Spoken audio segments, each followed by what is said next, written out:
Everyone, today we are going to start a new poem. The name of the poem is Amanda. तो इस वाली poem में हमें ये बात पता चलेगी कि अमेंडा एक लड़की है जो एक यंग टीन एज गर्ल है, ठीक है। और इसको ऐसा फील होता है, कोई भी ऐसा बच्चा होता है जो न्यू टीन एज लाइफ में स्टेप करता है, तो वो ये चीज़ देखता है कि उसे ऐसा फीलिंग आती है कि हाँ, उसको सभी लोग कंट्रोल कर रहे हैं, उसको सभी लोग इंस्ट्रक्शंस दे रहे हैं कि तुमको क्या करना और क्या नहीं करना है, ठीक है। तो पहले हम लोग बिफोर यू रीड से स्टार्ट करते हैं। Every child feels that he is controlled and instructed not to do one thing or another. You too may feel that your freedom is curtailed. Write down some of the things that you want to do, but your parents, elders do not allow you to. To read the poem aloud from peers, each reading alternate stanza, you are in for a surprise. अब देखो इसमें क्या है कि हमें बताया गया है कि हमें ऐसा लगता है कि हमारे जो बड़े होते हैं, जो हमारे एल्डर्स होते हैं, वो हमें इंस्ट्रक्ट करते हैं कोई भी काम करने के लिए, या फिर कोई भी काम करने से स्टॉप करते हैं, ठीक है। तो ओवरऑल लोगों को ये फील होता है, जो न्यू टीनेज लोग होते हैं उनको ये फील होता है कि उन्हें इंस्ट्रक्शन दिए जा रहे हैं काम करने के लिए, उन्हें कंट्रोल किया जा रहा है, ठीक है। तो अमेंडा भी वैसी एक लड़की है जिसको बार बार जब वो कोई काम करती है तो उसको बार बार उसके घर वाले एंड उसके जो एल्डर्स हैं, उनके शायद वन ऑफ द पेरेंट्स उनके ये कह रहे हैं बार बार कि अमेंडा तुम सीधे बैठो, अमेंडा नेल्स को वाइट मत करो, अमेंडा होमवर्क करो, रूम साफ़ करो, जैसे कि नॉर्मली हम लोग को कहते हैं। तो इसमें क्या हो रहा है, इसमें एक स्टैंजा में बताया है कि अमेंडा क्या कर रही है और उसको स्टॉप करने के लिए कोई बोल रहा है, उसका पेरेंट।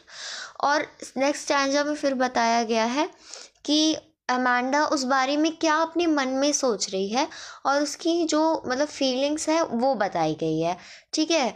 और पैरेंथेसिस कहते हैं उसे, जब कोई भी ऐसी चीज़ें रहती हैं जो मन मतलब ऐसे अगर किसी पोएम के अंदर ये चीज़ शो की गई है कि वो किसी के सामने जो वो सोचना चाहता है या जो होना चाहता है उसको पैरेंथेसिस कहते हैं, ठीक है। So let's begin this chapter. Don't bite your nails Amanda, don't hunch your shoulders Amanda, stop that slouching and sit up straight Amanda. अब क्या है, फर्स्ट पैराग्राफ में या फर्स्ट स्टैंजा में सॉरी, ये बोला गया है कि उसके one of the parent of Amanda, उसके या तो मदर या तो फादर, कोई उनमें से मोस्ट लाइकली मदर है क्योंकि मदर ज़्यादातर वो लुक आउट करती हैं चिल्ड्रंस को, और फादर्स ऑल मतलब मोस्ट ऑफ द टाइम्स जो फादर्स होते हैं वो नहीं इन सब चीज़ों पे वो करते हैं, बोलते हैं कि ये मत करो वो मत करो, बट मेनली मदर्स ज़्यादातर बच्चों को कहती हैं कि sit straight, don't bite your nails और दिस दैट। तो इस वजह से मोस्ट लाइकली ये उनकी मदर उनसे कह रही हैं अमेंडा से कि don't bite your nails Amanda, Amanda तुम अपने नाखूनों को मत खाओ, ठीक है। उसको बाइट का मतलब होता है खाना, ठीक है, अपने नील्स को मत चबाओ। और फिर वो क्या बोलती हैं, और अमेंडा ऐसे थोड़ा झुक के बैठना, ठीक है। हंच मतलब होता है कि थोड़ा सा ऐसे बेंड होके जब हम लोग नॉर्मली बैठते हैं, कभी भी आदमी कोई भी इंसान है तो वो थोड़ा सा लूज होके जब बैठता है तो उसको हंच और शोल्डर्स कहते हैं, ठीक है। तो वैसे ये कि वो झुक के थोड़ी बैठी हुई है अमेंडा, और अमेंडा को वो कहती हैं उनकी मदर या जो भी उनके पेरेंट्स हैं वो उनको ये कहते हैं कि अपने नेल्स को मत खाओ अमेंडा, अपने शोल्डर्स को हंच मत करो, मतलब ऐसे झुक के मत बैठी रहो, सीधे बैठो Amanda. Stop that slouching and sit up straight. Slotting का मतलब क्या, स्लॉचिंग का मतलब क्या होता है, टू सिट और stand with an awake dropping, ठीक है। मतलब कि ऐसे थोड़ा सा ऐसे झुक के खड़े होना, या एक थोड़ा सा कह सकते हैं कि लूज खड़े होने को या बैठने को हम लोग स्लॉचिंग कहते हैं, ठीक है। तो वो यहाँ पे मना कर रहे हैं, वो कह रहे हैं कि अपनी नेल्स को मत खाओ अमेंडा। दूसरी चीज़ उन्होंने क्या कही कि डोंट हंच योर शोल्डर्स, झुक के मत बैठो Amanda, stop that slouching and sit up straight, और ऐसे झुक के ऐसे मतलब एनर्जी लेस मत दिखो, थोड़ा सा स्ट्रेट बैठो, थोड़ा सा रिजिड रहो, ठीक है। अमांडा वो इंस्ट्रक्ट कर रहे हैं अमांडा को ये सब चीज़ें करने के लिए और ये सब चीज़ें ना करने के लिए। वो बोल रही हैं उनको कि आप सीधे बैठो, स्लॉचिंग मत करो, हंच मत करो अपने शोल्डर्स को, नील्स को मत बाइट करो। तो ये सब चीज़ें वो उनको इंस्ट्रक्शन दे रही हैं। अब अभी किसी इंसान को सॉर्ट ऑफ बच्चों को बताना इज़ अ नाइस थिंग कि आप बच्चों को इंस्ट्रक्ट कर रहे हो कि this is wrong, this is right, this is a good habit, this is a bad habit, this all the things are very important. पर एक होता है वे बताने का। if someone's parents are there, if they will treat their children in a lovely and kind way, may their children will understand the things and will follow that। कि अगर आपके parents अगर आपको प्यार से बोलते हैं या कोई भी सीनियर अगर आपसे प्यार से कोई काम कराता है तो वो ज़्यादातर बच्चे कर देते हैं। लेकिन उसको बार बार डांटना, बार बार टोकना किसी भी चीज़ के लिए, तो वो क्या करता है, एक सॉर्ट ऑफ कुछ टाइम के बाद लगता है कि नहीं रहने दो, अब नहीं ही करना है, मेरे को छोड़ के चले जाना है यहाँ से, इनकी बातों से अच्छा है मैं जहाँ से चली जाऊँ। तो एक ऐसी फीलिंग्स आती है। तो उसमें यही है कि उनके वन ऑफ द पेरेंट उनको इंस्ट्रक्ट कर रहे हैं कि गलत काम है, ये मत करो, सीधे बैठो, नेल्स को मत बाइट करो, बैड हैबिट है, ये सब चीज़ें बताना is right, but the way of conveying the instruction is wrong. अगर आप किसी भी तरीके इस तरीके से डांट डांट के कराओगे काम, तो बच्चे कुछ देर के बाद ऐसा हो जाता है कि नहीं मेरे को नहीं करना है वैसा। और अगर आप उनको प्यार से बोलोगे यही, तो अमांडा को ये सब फीलिंग्स नहीं आती जैसे उसको आ रही है। जैसे कि अभी हम लोग पढ़ेंगे कि देयर इज़ अ लैंग्वेज, ठीक है, emerald sea where the sole inhabited is me, a mermaid drifting blissfully. अब देखो इस पैराग्राफ में वो क्या बताते, इस स्टैंजा में वो ये बोलती हैं, ये अमांडा बोल रही हैं और ऊपर वाले उनके पेरेंट्स बोल रहे हैं। तो अमांडा क्या बोलती हैं इस पे कि वो लैंग्वेज मतलब होता है रिलैक्स्ड, ठीक है। तो there is a relaxed emerald sea. Emerald का मतलब क्या होता है, एमरेड एक तरीके का एक ब्राइट ग्रीन पॉस्चर होता है। वो एक मतलब ऐसे ब्राइट ग्रीन कलर की जो सी है उसको एमरेड सी कहा गया है, ठीक है। और ये क्या है कि वो बोलती हैं कि एक रिलैक्स प्लेस है जहाँ एमरेड सी के पास, ठीक है, शांति है, रिलैक्स है वहाँ पे एमरेड सी के पास, वहाँ कोई मुझे बार बार टोक नहीं रहा है कि ये करो वो करो ऐसा। और वो बोलती हैं कि there the sole inherited is me. और वो बोलती हैं कि वहाँ पे जो सोल का मतलब, यहाँ पे सोल का मतलब सिर्फ और सिर्फ अमांडा वहाँ पे रहना चाहती थी। ये अमांडा कह रही है कि there the sole inherited is me. वो ये बोलती है कि वहाँ पे जो एक सोल इनहेरिटेड है, वहाँ रहता है जो सोल, वो मैं हूँ। मैं शांति में अकेले एमरेड सी के पास रहना चाहती हूँ। वो ऐसे इमेजिन करिए कि मैं रहूँगी, मैं रह रही हूँ और मैं एक मरमेड हूँ जो की ड्राइव कर रही है, ड्रिफ्टिंग ब्रीजफुली, जो ड्रिफ्ट कर रही हैं वाटर के अंदर। वाटर के अंदर ड्रिफ्ट का मतलब होता है कि तैरना, सॉर्ट ऑफ वो पानी के अंदर तैर रही हैं, ठीक है। स्विमिंग होता है, ड्रिफ्टिंग मतलब होता है कि वो पानी के अंदर ऐसे छलांग मारना, इस कॉल्ड ड्रिफ्टिंग, ठीक है। तो वो क्या करती हैं, वो ये इमेजिन कर रही हैं कि वो एक रिलैक्स्ड एमरेड सी के पास खड़ी हैं, where the sole inherited is me, जहाँ पे वो अकेली सोल है। और क्या है कि वो एक मरमेड है जो वाटर में ड्रिफ्ट कर रही हैं। ब्रिसफुली मतलब यहाँ पे है कि हैप्पीनेस, एक कह सकते हैं हैप्पीली वो वहाँ पे ड्रिफ्ट कर रही है। वहाँ पे उनको कोई रोक नहीं रहा है, वहाँ पे कोई कुछ बोल नहीं रहा है, बस शांति है वहाँ पे, ठीक है। अब क्या होता है, अब क्या आगे है, डिड यू फिनिश योर, अब उनके पेरेंट्स वापस फिर से स्टार्ट हो जाते हैं। अभी वो चीज़ से सोच ही रही हैं, फिर तब तक फिर से उनके वो कह सकते हैं इंस्ट्रक्शन या जो भी है उनका एक तरीके से उनकी जो भी इंस्ट्रक्शन है वो वापस से देने लगते हैं कि तुमने होमवर्क किया, तुमने ये किया, तुमने रूम साफ़ किया, तुमने टेडी बियर सही से रखा। तो मतलब कि all of the things, shoes को क्लीन किया कि नहीं किया। तो वही सारी चीज़ें हैं कि वो फिर से बोलती है मैं तुमसे काम बोली थी, तुमने काम किया कि नहीं किया। तो अब वो देखेंगे, did you finish your homework Amanda, did you tidy your room Amanda, I thought I told you to clean your shoes Amanda। अब वो क्या करते हैं, जो भी उनके पेरेंट्स हैं वो ये बोलते हैं कि अमांडा क्या तुमने अपना होमवर्क फिनिश कर लिया। फिर बोलते हैं कि तुमने अपना रूम साफ़ किया, मैंने तुमसे रूम साफ़ करने के लिए बोला था। I thought I told you to clean your shoes Amanda. अब वो क्या करते हैं, वो ये बोलते हैं कि मुझे ऐसा लगता है अमेंडा कि मैंने तुमसे तुम्हारे शूज़ क्लीन करने के लिए बोले थे, लेकिन क्या तुमने वो सब किया? नहीं किया। ठीक है, तो वो सब चीज़ें उनको फिर एक तरीके से वो बोलने लगती है कि शूज़ नहीं क्लीन करा तुमने, रूम नहीं साफ़ किया, होमवर्क हुआ है कि नहीं हुआ है अमेंडा पूछती हैं, शूज़ नहीं साफ़ करा है बोला था उन्होंने, वो सब चीज़ें वो कहती हैं। अब क्या है, ये सब के बाद अमेंडा फिर अपने में भी सोचने लगती है, फिर से उसकी थिंकिंग स्टार्ट हो जाती है। ठीक है, वो ओवर थिंक करती है। ठीक है, तो अब क्या स्टार्ट हो रहा है कि I M N orphan. Orphan मतलब क्या होता है?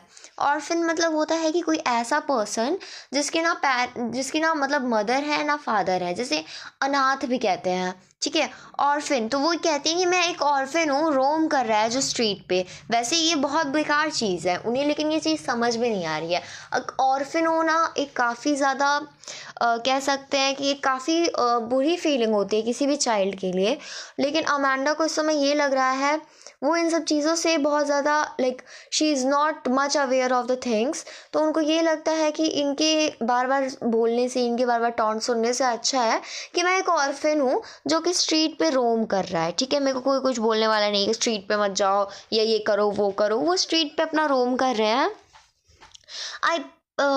I patterned soft dust with my hushed bare feet. The silence is golden, the freedom is sweet. अब वो क्या कहती हैं, वो कहती हैं कि मैं एक ऑर्फन हूँ जो रोड पे ऐसे ही स्ट्रीट पे घूम रहा है। ठीक है, और इसमें क्या है, फिर वो बोलते हैं I pattern soft dust with my harshed bare feet. अब वो क्या करती हैं, वो कहती हैं कि मैं जो मतलब नीचे डस्ट है, डस्ट पे बेयर फीट से, मतलब कि बेयर मतलब होता है विदाउट स्लीपर्स कह सकते हैं, बेयर फीट मतलब कि जिसमें स्लीपर्स ना हो या उन्होंने कुछ पैर में पहना नहीं है, शू नहीं है, स्लीपर नहीं है, सैंडल कुछ भी नहीं है उनके पैरों में, तो बेयर फीट के साथ वो ऐसे स्ट्रीट पे घूमना चाहती हैं।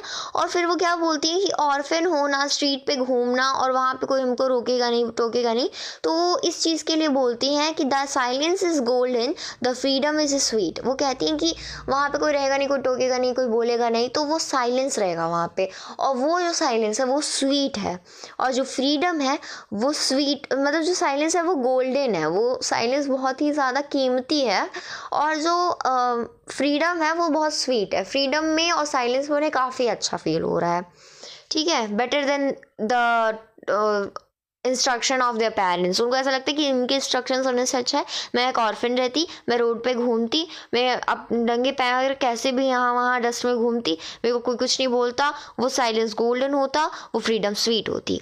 ठीक है, अब आगे है कि don't eat that chocolate Amanda, remember your acne Amanda, will you please look at me when I am speaking to you Amanda. अब वो क्या करती हैं, वो कहती हैं कि अमेंडा तुम चॉकलेट्स मत खाओ। ठीक है, अमेंडा को फिर चॉकलेट खाने के लिए रोकती हैं। वो कहती हैं चॉकलेट मत खाओ, चॉकलेट से तुम्हें पता है कि तुम्हें एक्ने हो जाते हैं, तो वो कहती हैं कि चॉकलेट मत खाओ, रिमेंबर योर एक्ने, अपने एक्नीज को ध्यान में रखो, चॉकलेट मत खाओ नहीं तो तुम्हारे चेहरे पे और एक्नीज होंगे। ठीक है, तो वो एक्ने एक मैं बता दूं आप लोगों को, चेहरे पे कोई प्रॉब्लम हो जाती है, जैसे छोटे छोटे एक कह सकते हैं छोटे छोटे पिंपल्स टाइप हो जाते हैं, और एक वो निशान सा रह जाता है चेहरे पे, तो उसको एक्नेस बोलते हैं। तो क्या चीज़ है इसमें बोला हुआ है कि, और इससे हमें ये भी चीज़ पता चलेगी कि चॉकलेट खाने से एक्नेस होते हैं। ठीक है, एक्नेस एक मतलब नॉर्मली टीनेज टाइम पे एक्नेस हो जाते हैं फेस पे, इसमें कोई वो चीज़ नहीं है, this is not a disease, पर एक्ने होना एक लोग ऐसा सोचते हैं, वैसे ऐसा है नहीं, पर ऐसा लोग सोचते हैं कि अगर एक्नेज हैं चेहरे पे तो वो हमारे चेहरे को बुरा दिखाएंगे। तो वही चीज़ उनके पेरेंट कह रहे हैं कि चॉकलेट्स मत खाओ, तुमको तुम्हारे एक्नेज याद है, तुम्हारे चेहरे पे एक्नेज हो रहे हैं, तो उस एक्नेज को याद करो। Will you please look at me when I am speaking to you Amanda. अब वो क्या करते हैं, वो ये सब चीज़ें बोलते हैं, फिर वैसे वो कहते हैं, वो चॉकलेट खाने के लिए रोकते हैं, उसके एक्नेस के बारे में याद दिलाते हैं, और फिर बोलते हैं कि तुम मेरी तरफ वो फिर बोलते हैं अमांडा से कि क्या तुम प्लीज़ मेरी तरफ देखोगी जब मैं तुमसे बात कर रही हूँ, तुम इधर उधर क्या देख रही हो। वो अपने में ही खोई हुई है, तो उस चीज़ के लिए वो कहते हैं कि मेरी तरफ देखो, तुम इधर उधर क्या ही देख रही हो। ठीक है, तो अब इसमें फिर से इनका पेरेंथेसिस स्टार्ट हो जाता है।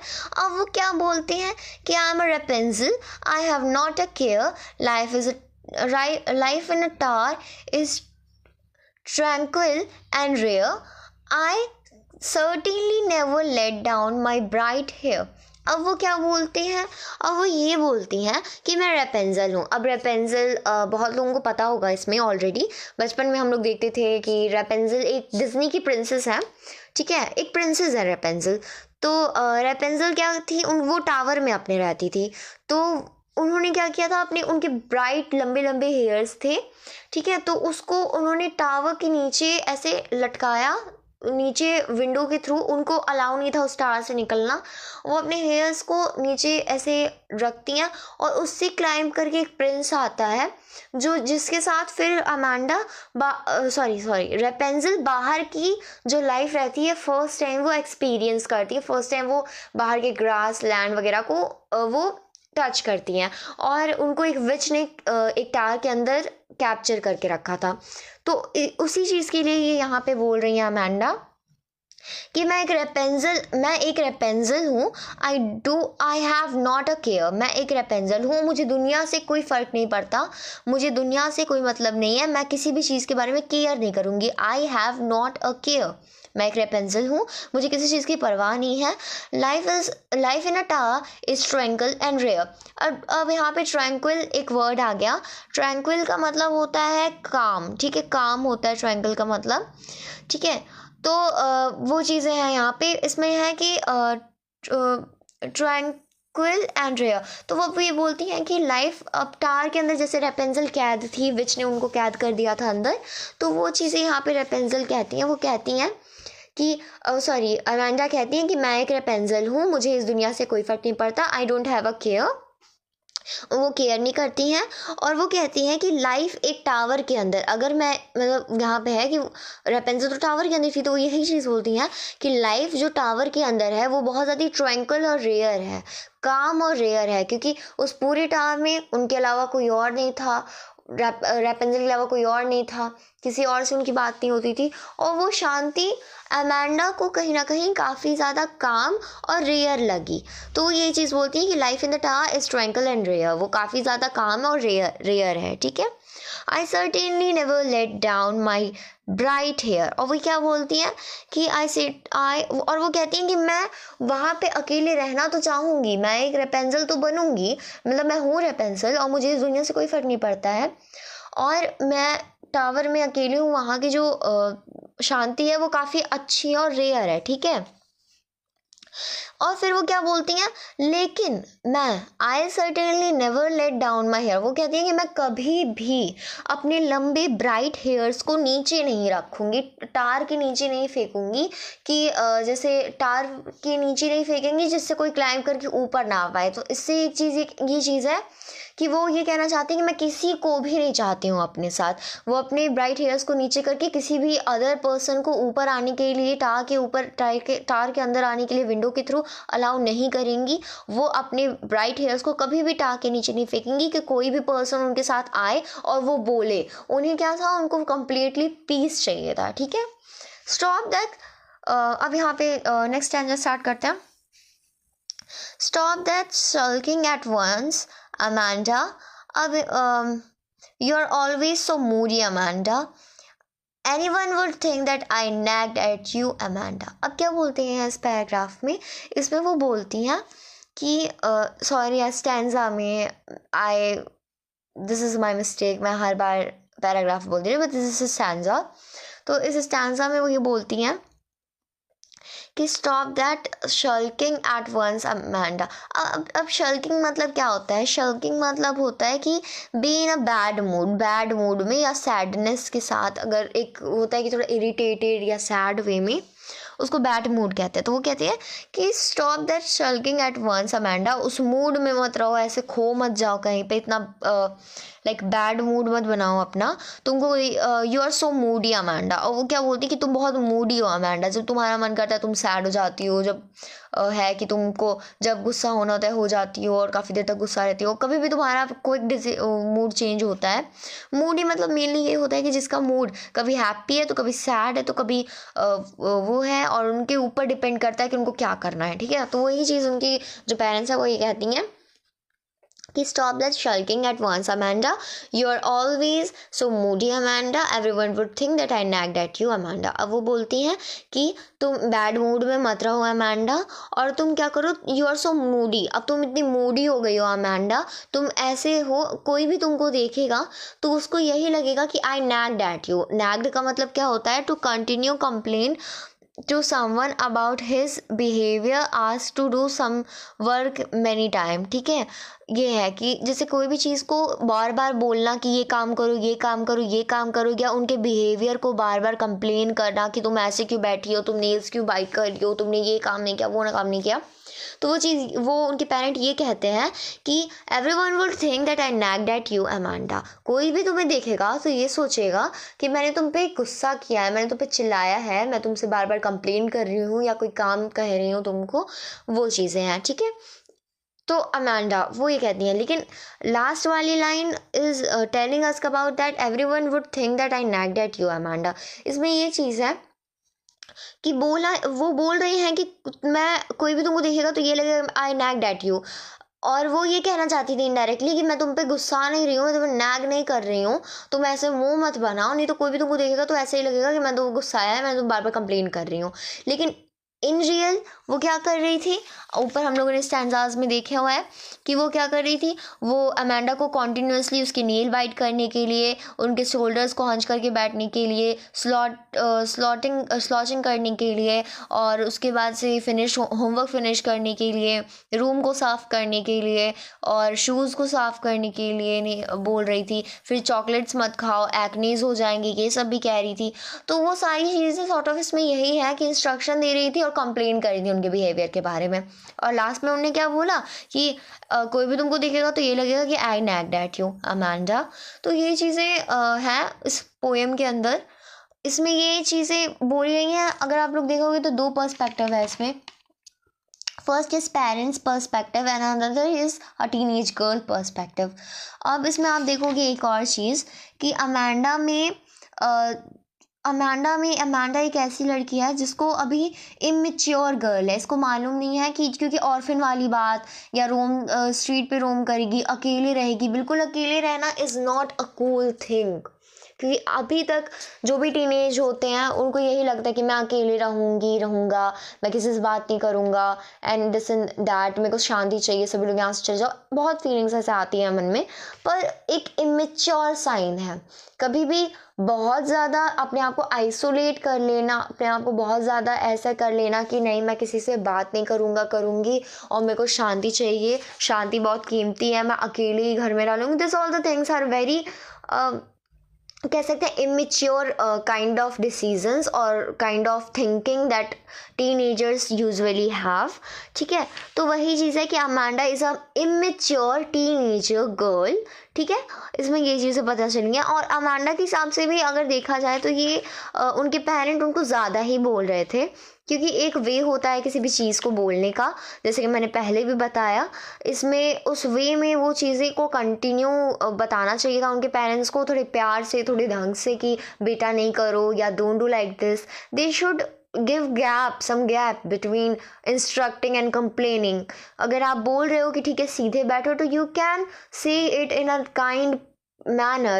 if you will continuously point it out कि सीधे बैठो, चॉकलेट मत खाओ, ये मत करो, वो मत करो, in a single time, तो it will make anyone to feel irritated। ठीक है, तो एक अमेंडा वाला साइड है। और अगर पेरेंट का साइड देखें उनके, तो वो भी सही है, क्योंकि अमेंडा को वो सब चीज़ें नहीं करनी चाहिए, वो बैड हैबिट होती है। अगर वो यहाँ पे कर रही हैं, अगर यहाँ पे देखा जाए तो मेनली इसमें यही पता चला कि घर की बात है, अगर घर के अंदर या somewhere where she is comfortable, अगर वो वहाँ पे है, वो अपने नेल्स बाइट कर रही है, वो हंच करके बैठ रही है, अपने शोल्डर्स स्लॉचिंग कर रही है, ये सब चीज़ें कर रही है, तो एक तरीके से वो बैड हैबिट्स में काउंट होता है। और अगर ये सारी चीज़ें वो सोशल होके पीपल के साथ आगे जा कर के, अगर कहीं सोशल प्लेस पे वो बैठी है, कहीं फॉर्मल प्लेस पे वो बैठी है और वो ये सब काम करते हैं, उन्हें काफ़ी ज़्यादा जज किया जा सकता है। तो ये सब चीज़ें बताना भी इम्पॉर्टेंट था अमांडा के लिए।